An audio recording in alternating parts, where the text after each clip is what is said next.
পিঠে পর্বে আজ দেখাবো পাটিসাপটা। গোবিন্দভোগ চাল আর মুগ ডাল দিয়ে বানাচ্ছি। প্রথমে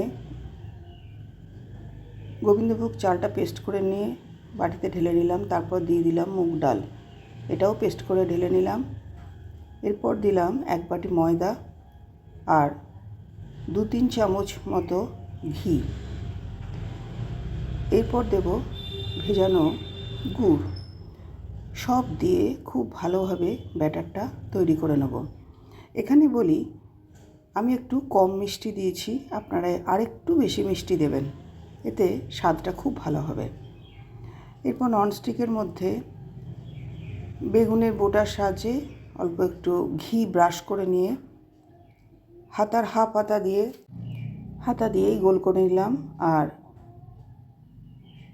গুড় নারকেলের যে পুরটা করে রেখেছিলাম সেটা মাঝখানে দিয়ে এইভাবে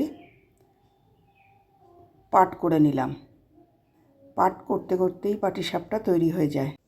এইভাবে বাকি যেগুলো আছে সবই একে একে এভাবে তৈরি করে নেব। আর এগুলো করতে কিন্তু বেশ মজা লাগে। এবার এটা দিচ্ছি, মিষ্টি কিনে এনেছিলাম সন্দেশ, সেই সন্দেশে ছাই দিয়ে এটা করছি। এর আগে আমি খোয়া দিয়ে করতাম, এবার সেটা হয়ে ওঠেনি, তাই সন্দেশ কিনে এনে ভালো করে গুঁড়ো করে নিয়েছি, করে সেটা দিয়েই বেশ কয়েকটা তৈরি করে নিলাম। আর এইটা কিন্তু খারাপ হয় না, বেশ ভালোই হয়।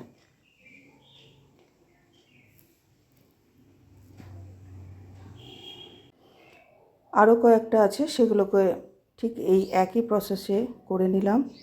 আর বেশ কয়েকটা করে আপনাদের আগে দেখিয়ে দিই।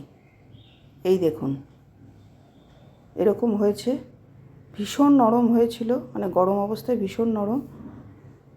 এটা আপনারা নলেন গুড়ের পায়েসের সঙ্গে খান, দারুণ লাগে।